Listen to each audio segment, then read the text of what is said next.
October 25th, 1415. Northern France.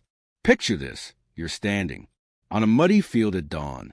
Across the valley, 25,000 French soldiers, shining in armor worth a fortune. Dukes, counts, barons, the entire flower of French nobility. They outnumber the enemy more than 4 to 1. They're rested, well-fed, on home soil, and they're about to crush an enemy, so exhausted they can barely stand. Now look at the English. 6,000 men. Most are longbowmen, peasants with wooden stakes and muddy boots. Many are sick. Many are starving. Some haven't slept in days. Their king, Henry V, is feverish. Meanwhile, French lords were already dividing the English nobility. To the French, this wasn't a battle. This was the execution of a starving army. Now watch what happens next. By sunset, 10,000 Frenchmen are dead, including some of the most powerful nobles in Europe. The English loss may be 400. Let that sink in. How did a starving army break? The finest knights in Europe? One exhausted English soldier survived what 25 armored French knights could not. Something on that field dragged men under. Even armored knights couldn't escape it. Longbowmen loosed so many arrows that the sky turned black. Here's the tactic that looked like suicide. Henry V wanted the French to charge.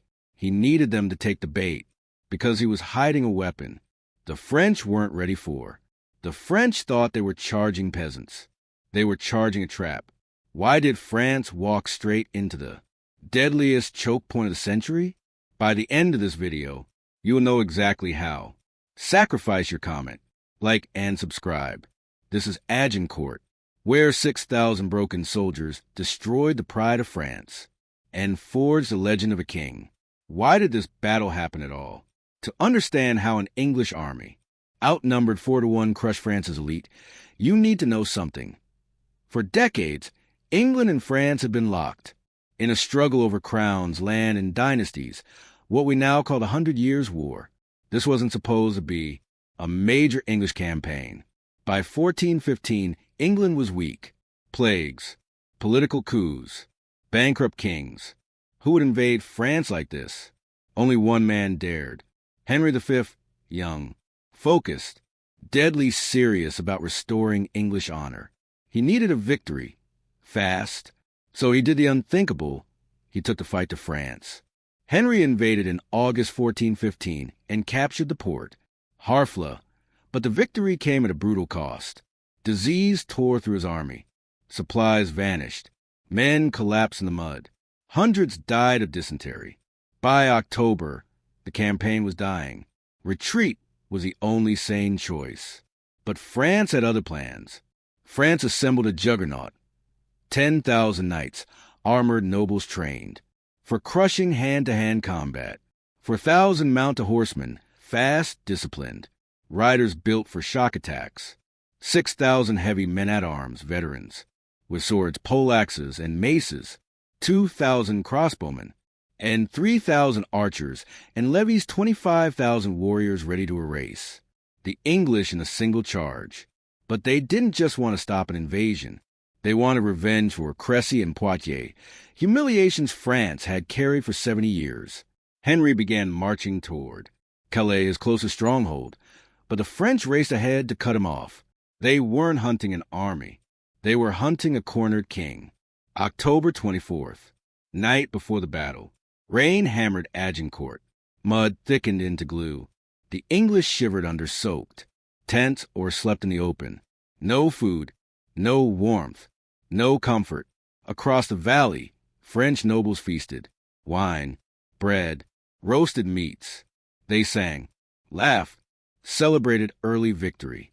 Some even polished their armor for the parade they expected the next morning. Henry gathered his captains. We may die tomorrow, he told them. But if we die fighting. The English camp fell silent. No songs, no boasts, just rain and the sound of distant French laughter. And then came dawn, revealing the battlefield. Henry formed his men into a single narrow line, not because it was his ideal plan, but because the land forced him. His 6,000 men stood between two dense forests, a corridor barely wide enough for a few hundred abreast, a natural bottleneck, a killing ground, exactly where French numbers couldn't wrap. Around them, only smash straight ahead. English longbowmen forced wooden stakes into the mud, angled like the jaws of some primitive beast.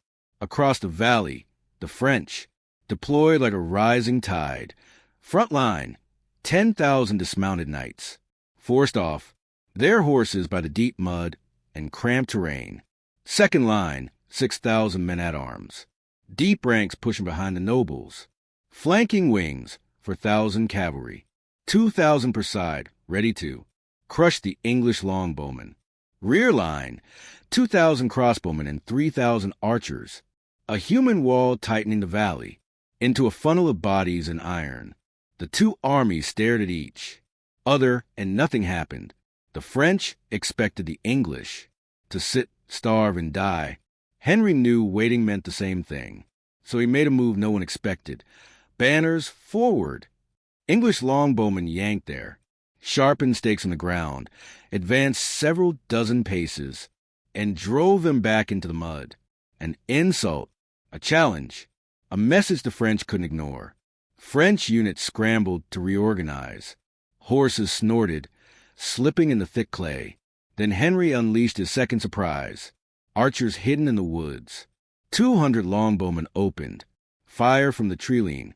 A sudden storm of arrows tearing into shields, horses, and plate. Their hunting calls mocked the nobles they were killing. French pride snapped. Someone in the front rank screamed, "Charge!" The French tidal wave began to move. On each wing, 2,000 mounted. Nobles surged forward first, hooves sinking deep, horses slipping, riders fighting to stay upright as the mud dragged at their mounts. Still, they pushed on, trying to swing around and crush the longbowmen. They galloped straight into a hurricane of arrows, visors pierced. War horses shot down mid-stride. Panicked riders crashed into their own infantry, wreaking chaos in the second. Line before it even joined the fight. The French cavalry, meant to win the flanks, collapsed in minutes.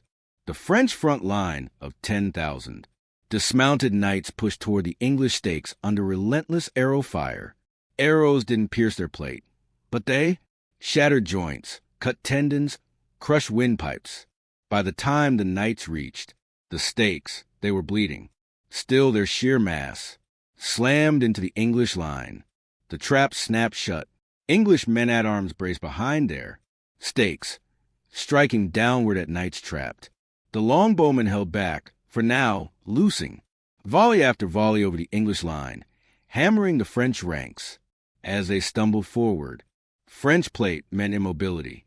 English mail and leather meant survival. Then the second French wave, 6,000 heavy men-at-arms, slammed into the rear of their own knights. They didn't reinforce the attack. They buried it. The French were crushing themselves. Henry saw it. He whispered to his captains, "Hold, let them come." And they came helpless, blind, sinking deeper with every step. Only then did the longbowmen drop their bows, axes, mallets, knives. They rushed in from the flanks, nimble in the mud, carving into the mass of armored bodies that couldn't turn to face them. The valley became a grinder. Knights drowned face down. And in the chaos, Henry fought in the front ranks. At the rear, the last 5,000 crossbowmen